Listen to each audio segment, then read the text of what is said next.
My name's Erica. Grew up poor, which meant you either got tough or got left behind. My family wasn't much, just me, Ma, and Pa.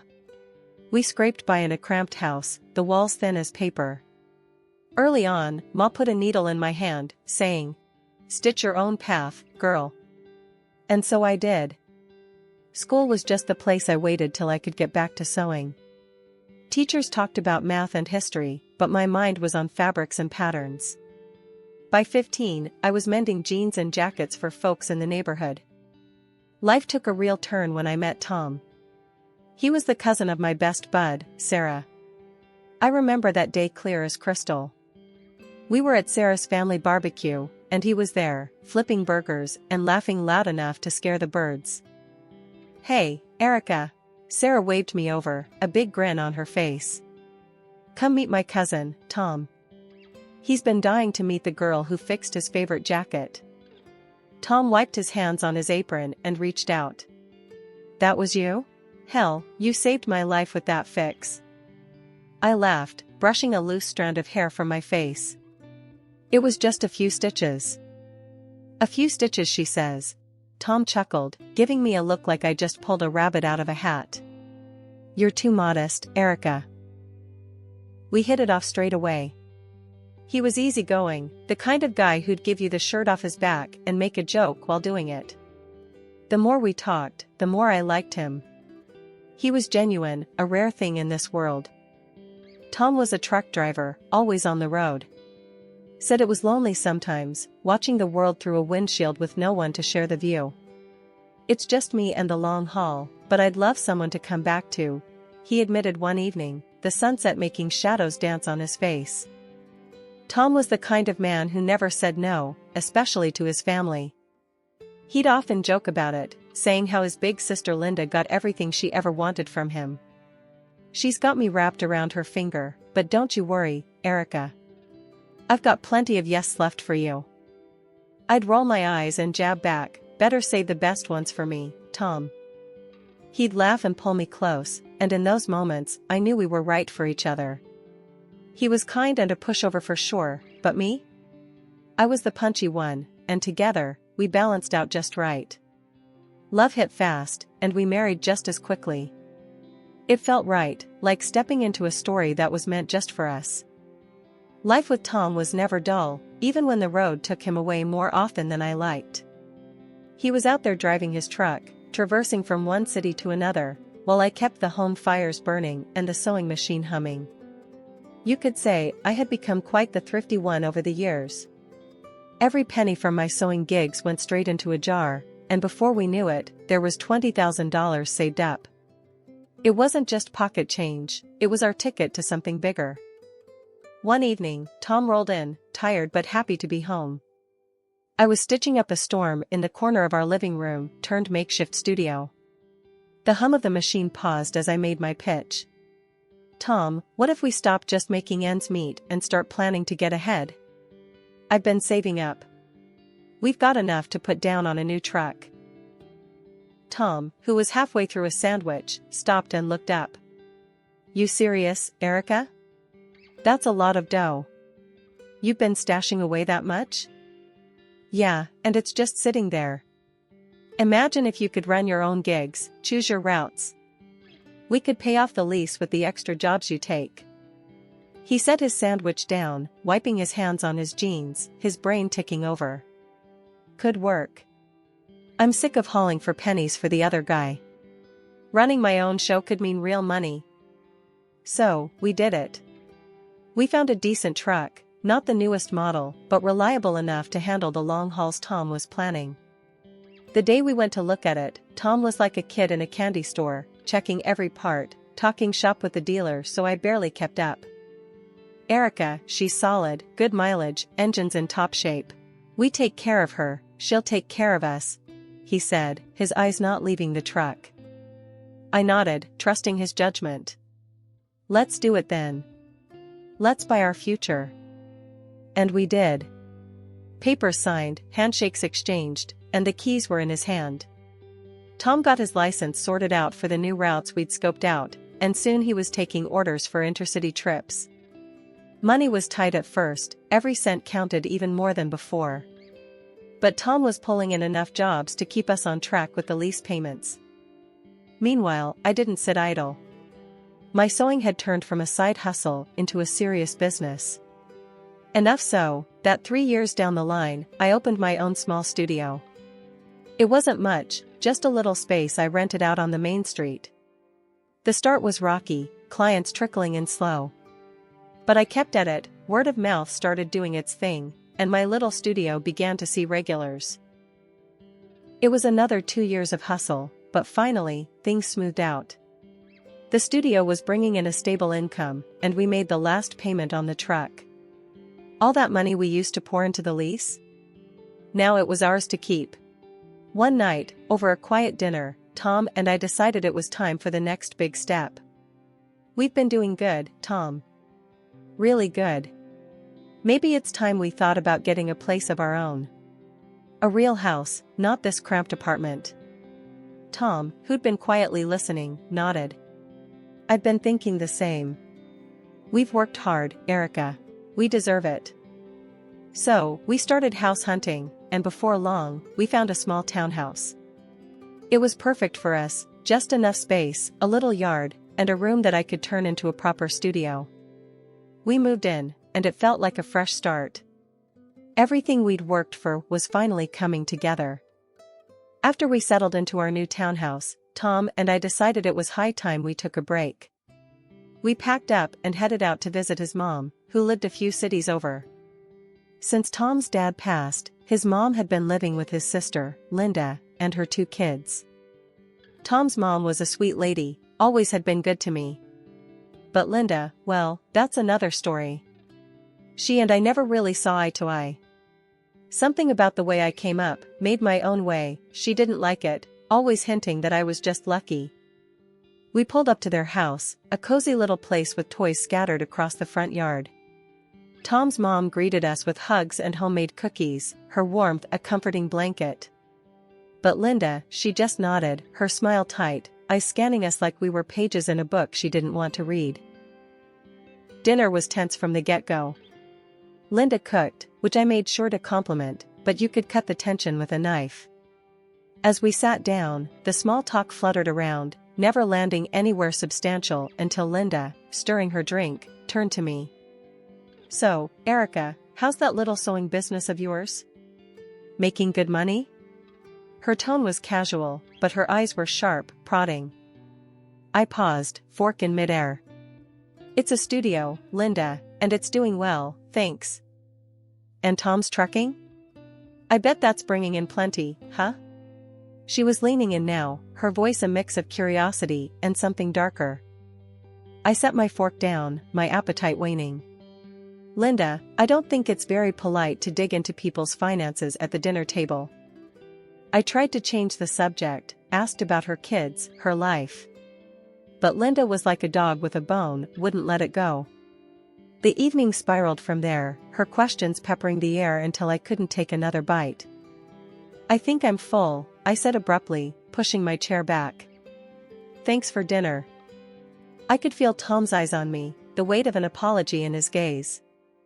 I headed to the living room, the echo of their whispers trailing me. Later, when Tom found me looking out the window, the room was dark, save for the streetlights casting shadows. He came up behind me, his voice low. Sorry about Linda. She's always been a bit much. I turned to face him, his features drawn in the dim light. Why do you let her talk to you, or to us, like that? He shrugged, a helpless gesture that didn't sit right with me. I guess I'm used to giving in to her. Keeps the peace, you know? But at what cost? I pressed, my voice firm. She walks all over you because she knows she can. And now me? Tom ran a hand through his hair, the lines of his face deepening. I know. It's just complicated. She's been having a hard time since Dad passed, and Mom relies on me to not stir things up. I sighed, stepping closer. I get it, Tom, but it's not right. You can't let her push us around, make us uncomfortable in our own family. Where does it end? The next dinner was just as stressful. I tried to make conversation about benign things, hoping to keep the evening light, but Linda had other plans. She wasted no time, diving straight into dangerous waters. "You know, since you two have done so well for yourselves," she started, her voice dripping with a mix of envy and accusation, "I think it's only fair that you think about the rest of us who haven't been so lucky." Tom shifted uncomfortably in his seat, looking anywhere but at his sister. I clenched my fork a little tighter, feeling the calm before the storm. Linda continued, undeterred by our silence. "In fact, I think it's only right if you two give up your claim on Mom's property. After all, you don't need it." "I do." I was stunned. Discussing inheritance in front of Tom's mother, who was very much alive and sitting right there, was beyond inappropriate, it was disrespectful. "Linda, I can't believe you're bringing this up now," I said, my voice low and steady. "It's Mom's decision, not ours or yours." But Linda plowed ahead, her voice rising. "Oh, come on, Erica. You don't need the money. You don't need the house. I'm here with 2 kids, trying to make ends meet. It should be mine. I need it more than you do." Tom looked like he wanted to sink into the floor. He hated confrontation, especially with his sister, but even he looked like he might speak up this time. Before he could, however, his mom intervened. "That's enough, Linda," she said, her voice firm, leaving no room for argument. "I've already discussed this with my lawyer. The house will go to you and the children, and the money I've saved will go to Tom. That's final." Linda's face turned a shade of red I hadn't seen before. "But the house is old. And Erica doesn't need the money, they make plenty." Tom's mom fixed a stern gaze on her daughter. "The house being old doesn't change my decision, and it's not your place to comment on Erica's finances. What you need to do is stop counting on others and maybe get a job to support your children." Silence fell like a heavy curtain. Linda, mouth snapped shut and cheeks burning, didn't utter another word. Dinner ended quietly, and the rest of the evening passed with minimal interaction. The remainder of the week, I spent a lot of time with Tom's mom. The day we were leaving, she pulled me aside, handing me a small, ornate box. "This has been in the family for years," she said, her eyes locking onto mine. "It's filled with coins from different countries.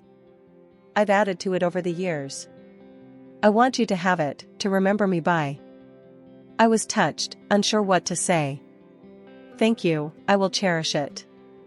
Study them when I'm gone," she added, a hint of mystery in her tone. "There's more to them than meets the eye." We hugged, a long, tight embrace that said everything words couldn't. It had been a month since our last, somewhat strained, visit to see Tom's mom.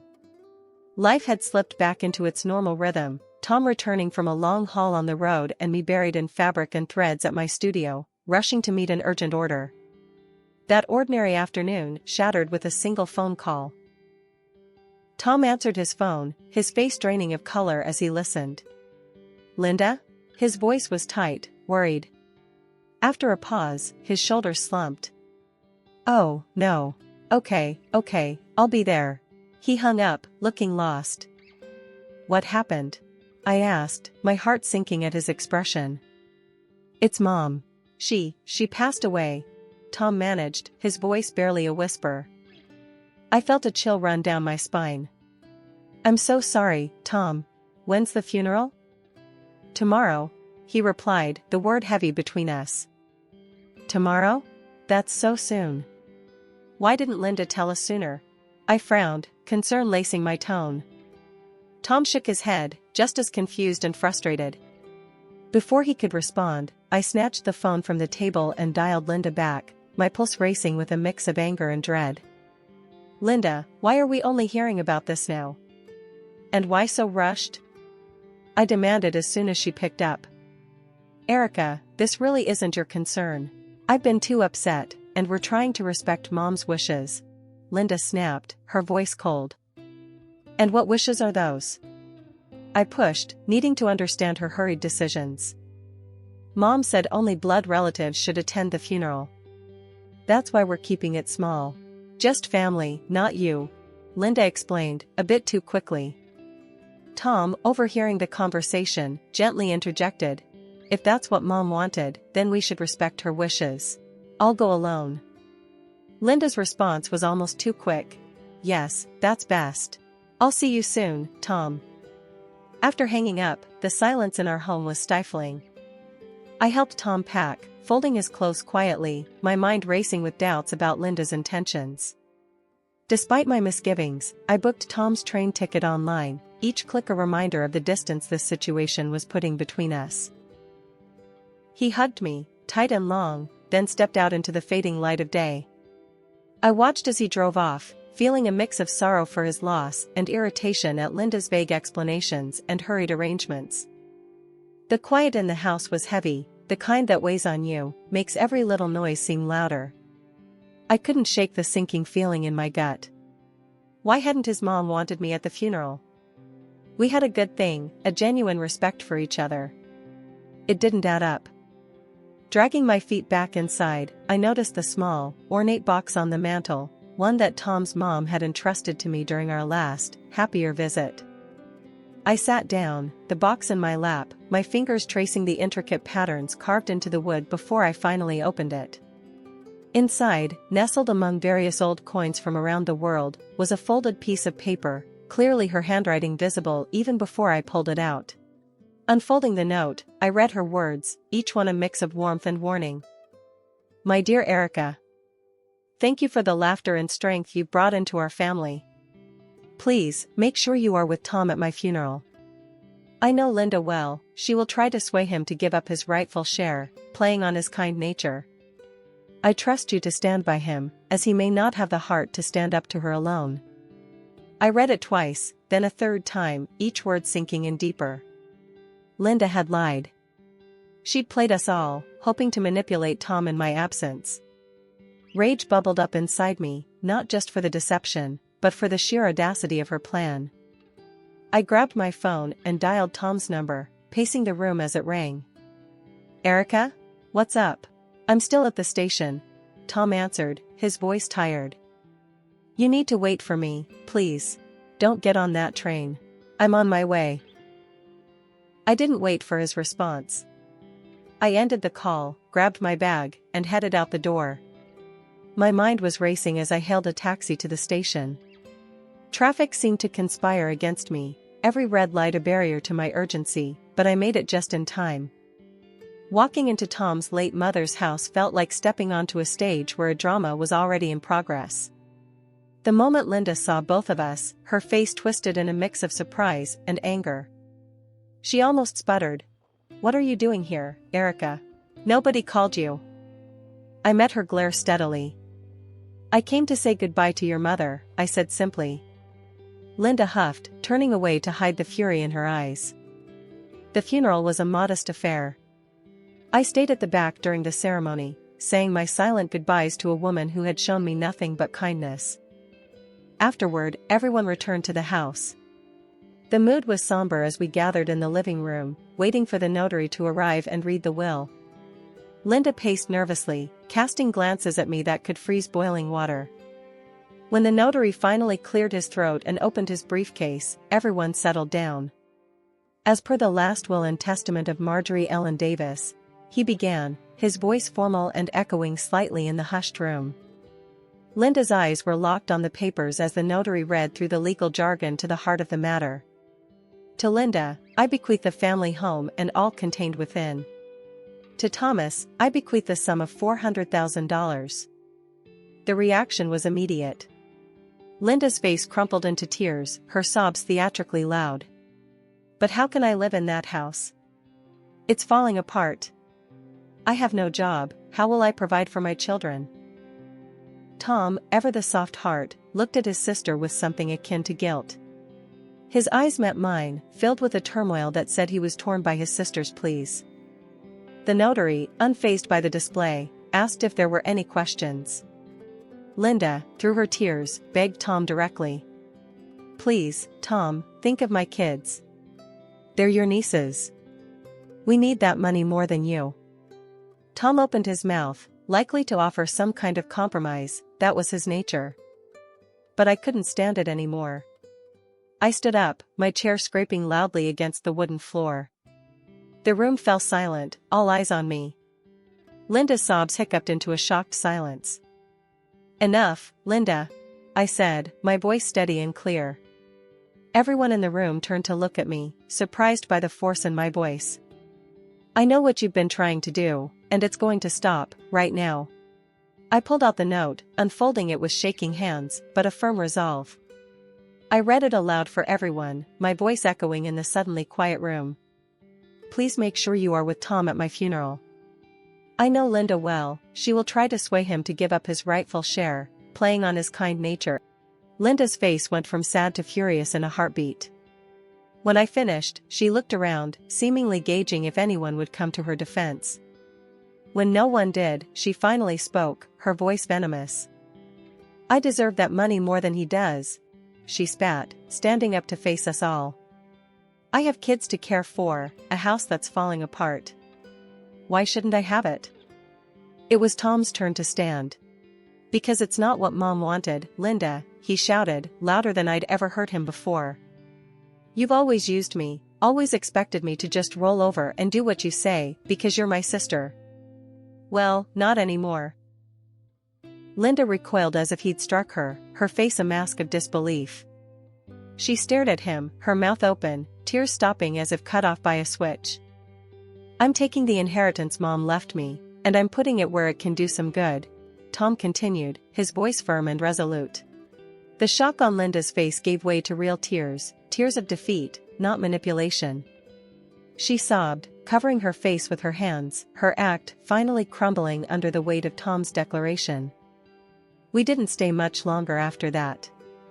Tom took my hand, and we walked out together, leaving Linda to her reality. As we drove home, the car was filled with a tense silence.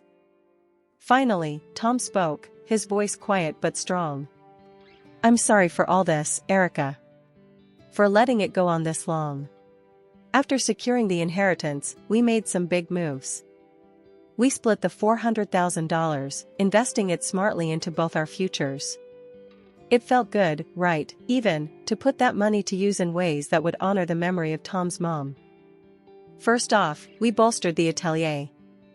I hired a couple of skilled assistants and expanded our workspace.